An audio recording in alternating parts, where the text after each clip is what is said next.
Shalom, selamat pagi Bapak Ibu dan saudara-saudara yang terkasih di dalam Tuhan. Senang sekali pada pagi hari ini kita kembali di dalam Sekar, semakin dekat dengan Kristus. Sebelum itu, mari kita bersatu di dalam doa.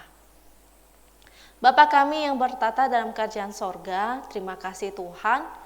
Pada pagi hari ini kami boleh diberikan kesempatan lagi oleh Tuhan untuk boleh bersama-sama di dalam Sekar ini.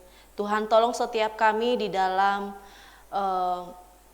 perjalanan kehidupan kami, terlebih di dalam menjalani kehidupan yang cukup sulit ini. Tuhan tolong kami, Tuhan pimpin kami, Tuhan sertai kami. Biarlah melalui firman Tuhan yang boleh memberikan kekuatan kepada setiap kami, memberikan kekuatan baru bagi kami bahwa segala penderitaan, segala hal yang kami hadapi, kami percaya bahwa ada Tuhan bersama-sama dengan kami. Terima kasih Bapa di surga, di dalam nama Tuhan Yesus kami berdoa. Amin. Bapak, Ibu, dan saudara-saudara yang terkasih di dalam Tuhan, pada pagi hari ini kita kembali di dalam Sekar. Tema kita pada pagi hari ini adalah Walk with Jesus, berjalan dengan Yesus.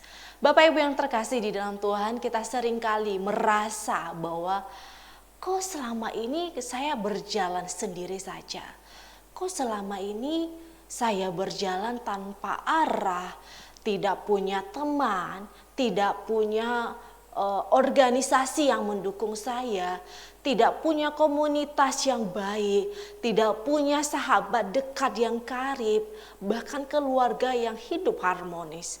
Seringkali hal-hal yang demikian timbul di dalam benak kita ketika kita berada di dalam situasi-situasi kurang mengenakan. Mari kita lihat di dalam Yakobus pasal 1 ayat 2 sampai yang ke-4. Begini firman Tuhan. Di sini LAI memberi judul Iman dan Hikmat. Saudara-saudaraku, anggaplah sebagai suatu kebahagiaan apabila kamu jatuh ke dalam berbagai-bagai pencobaan. Sebab kamu tahu bahwa ujian terhadap imanmu itu menghasilkan ketekunan. Dan biarkanlah ketekunan itu memperoleh buah yang matang, supaya kamu menjadi sempurna dan utuh dan tak kekurangan suatu apapun. Bapak, Ibu dan saudara-saudara yang terkasih di dalam Tuhan, ya, seperti yang saya sampaikan tadi bahwa ketika kita melihat ataupun kita berada dalam situasi yang kurang mengenakan, pertanyaan, sanggahan-sanggahan yang tadi saya sampaikan seringkali muncul di dalam mulut kita, muncul di dalam benak kita, muncul dalam hati kita. Pada saat itu kita pun seringkali menyalahkan Tuhan. Apakah ini karena Tuhan marah kepada saya atas dosa saya? Apa Tuhan sedang melakukan sesuatu hal yang begitu luar biasa, begitu hebat terhadap diri saya? Dan semacam hal yang lainnya Tuhan sedang lakukan terhadap saya. Seringkali kita tidak melihat bagaimana Tuhan berkarya, Tuhan bekerja di dalam kehidupan kita. Seringkali kita hanya melihat apa yang menjadi pemahaman saya, apa yang menjadi bagian saya, apa yang ada di dalam pikiran saya, tanpa melihat bagaimana Tuhan bekerja di dalam permasalahan yang telah kita hadapi selama ini. Acap kali kita mengeluarkan kata-kata yang demikian tanpa sesekali melihat kepada Tuhan. Bagaimana Tuhan bertindak terhadap diri kita sendiri. Bapak, Ibu di dalam Tuhan, hal yang menjadi kekhawatiran kita adalah ketika kita menghadapi berbagai ketidaknyamanan dalam hidup, ya. Berbagai kesukaran, berbagai kesulitan, berbagai sakit penyakit dalam hidup kita. Seringkali hal-hal yang menjadi tidak mengenakan, yang seringkali merugikan diri kita, ketimbang melihat bagaimana Tuhan sangat begitu berotoritas terhadap diri kita dan tidak sekali lagi melihat akan hal itu. Di sini Yakobus memberikan satu kekuatan kepada kita pada pagi hari ini di dalam menjalani kehidupan kita. Ini bukan semata-mata Yakobus menyampaikan ini kepada kita, tetapi ada sesuatu hal di dalamnya mengapa di sini Yakobus menyampaikan hal demikian. Dia berkata bahwa ketika kita menghadapi situasi yang tidak mengenakan itu, kita harus menganggapnya itu sebagai kebahagiaan, ya, sebagai kebahagiaan. Karena itu adalah bagian di dalam iman kita kepada Kristus. Nah, hal ini juga menjadi satu pemahaman kita ada di dalam iman kita kepada Kristus. Karena ketika kita beriman bukan semacam pedagogi. Pedagogi ini dalam arti kita membatasi berbagai hal, yaitu di mana kita mau percaya kepada Tuhan, tetapi yang namanya sakit, penyakit, penderitaan itu lain hal lagi, ya. Ketika kita menghadapi pekerjaan, ketika kita memulai segala aktivitas kita tidak lagi membutuhkan Tuhan, itu lain, berbeda lagi, ya. Itu beda lagi. Tapi kalau kita beriman, ya beriman kepada Tuhan. Tapi kalau kita bergumul, kita lagi dalam kesusahan, ya kita hanya kepada diri kita. Bukan seperti itu pemahamannya. Konsepnya adalah di mana kita beriman kepada Tuhan dan seluruh totalitas kehidupan kita, segala harapan, segala pergumulan kita itu kita selaraskan, kita serahkan di dalam Tuhan. Sehingga itu adalah dua bagian yang tidak boleh dipisahkan antara beriman kepada Tuhan dan permasalahan kehidupan kita. Ini nanti namanya selaras kepada Tuhan. Kita tidak keluar jalur, melainkan kita satu di dalam Tuhan. Pemahaman kita hanya satu di dalam Tuhan. Sehingga acap kali ketika kita menghadapi berbagai penderitaan, kita tidak melihat dari lahiriah kita. Kita tidak melihat dari rasa sakitnya.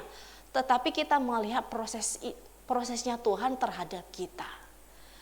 Jadi ada satu ketika Bapak Ibu saya melihat jemaat Tuhan seringkali bercerita tentang imannya kepada Tuhan. Sehingga ia berkata, ketika saya mau bersaksi di dalam sebuah persekutuan, saya tidak cukup untuk menyampaikan betapa besarnya kasih Tuhan itu, karena semua kebaikan Tuhan itu tidak terkira dalam hidup saya. Wah, ini adalah satu hal yang sangat luar biasa Bapak Ibu. Ketika mulut dan hati kita sulit memperkatakan bagaimana kebaikan Tuhan itu. Kita sulit. Karena begitu nyata dan begitu besar kebaikan Tuhan itu. Tetapi sebagian orang melihat bahwa ketika saya menghadapi kesulitan, menghadapi berbagai gejolak hidup, kita seringkali tidak melihat itu. Tetapi orang yang berada di dalam Tuhan menganggap ketika dia menghadapi satu kesulitan dalam hidup, penderitaan dalam hidup, dia mengatakan itu adalah satu kebahagiaan. Sehingga saya sulit untuk memperkatakan bagaimana kebaikan Tuhan itu. Dan Bapak Ibu, kita tahu bahwa jemaat yang sedang bercerita kepada saya itu kadangkala di dalam persekutuan dia sulit. Dia tidak mau memperkatakan. Dia mau memperkatakan tapi sulit. Karena begitu nyata dan begitu dahsyat. Bagaimana iman kita saat ini Bapak Ibu? Ini menjadi satu pertanyaan terhadap iman kita, ya. Ketika kita mau beriman kepada Tuhan. Kadang-kala ketika kita menghadapi satu penyakit saja, ya. Kita menghadapi kekecewaan kepada orang lain. Kita seringkali kebanyakan kita menarik diri di dalam satu komunitas, sedang bercocok dengan satu sama lain dan menarik diri tanpa menyelesaikan. Di dalam keluarga juga pun hal yang sama pasti terjadi. Ketika kesalahpahaman di dalam satu persaudaraan terjadi, akhirnya jadi percecokan, kebanyakan menarik diri ya, dan tidak mau menyelesaikan, sehingga tidak ada kesatuan di dalam keluarga.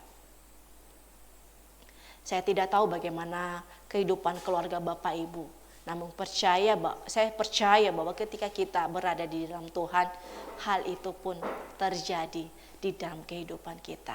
Namun ini bukan sesuatu hal yang mudah, tentu adalah sesuatu yang sulit. Namun kita terus menerus menjalin hubungan yang intim dengan Tuhan, maka semuanya itu akan dimudahkan kepada kita. Nah, di ayat yang ketiga dia berkata bahwa sebab kamu tahu bahwa ujian terhadap imanmu itu menghasilkan ketekunan ya. Di ayat 4 dia berkata, dan biarkanlah ketekunan itu memperoleh buah yang matang supaya kamu menjadi sempurna. Jadi seseorang yang berada di dalam Tuhan, kita seringkali berharap beriming-iming menjadi orang yang sempurna dipandang orang lain. Dia adalah rohaniwan yang cukup baik ya. Dan bukan hanya sekedar lahiriah saja, tetapi sempurna di luar juga, dan kita juga sempurna di dalam hati. Karena seringkali di dalam hati itu lebih buas daripada apa yang terlihat di luar. Karena di dalam Matius juga berkata kepada kita bahwa segala sesuatu yang di dalam itu adalah sesuatu hal yang begitu buasnya ya. Begitu buasnya. Oleh karena itu kita setiap hari itu kita terus berelasi dengan Tuhan, mengisi apa yang kekosongan di hati, apa yang buas di dalam hati ini, kita isi dengan firman, sehingga kita menjadi sempurna. Ya Bapak Ibu, kiranya firman Tuhan ya pada pagi hari ini berjalan menjadi kehidupan yang serupa dengan Tuhan, bukanlah kehidupan yang mudah, tetapi kita percaya bahwa ketika kita berjalan, nampaknya hanya sendirian, nampaknya tidak ada yang menemani, tampaknya kita hanya seorang yang tidak berarti. Namun kita percaya bahwa Tuhan sedang bersama-sama dengan kita. Tuhan bersama-sama dengan Bapak, Ibu dan saudara-saudara yang terkasih di dalam Tuhan. Mari kita bersatu di dalam doa. Bapa kami yang di surga, terima kasih ya Tuhan untuk firman Tuhan yang boleh kami dengar. Kuatkanlah kami di dalam iman dan pengharapan kami, sehingga kami beroleh ketekunan dan menjadi pribadi yang menyenangkan hati Tuhan. Sehingga hidup kami bisa menyenangkan hati Tuhan, hidup kami menjadi berkat, hidup kami hidup yang memuliakan nama Tuhan saja. Tolonglah kehidupan kami Tuhan, bimbinglah kehidupan kami, sertai supaya kami menjadi apa yang menjadi kehendak Tuhan di dalam kehidupan kami. Berkatilah segala aktivitas kami sepanjang hari ini Tuhan, di dalam nama Tuhan Yesus kami berdoa. Amin.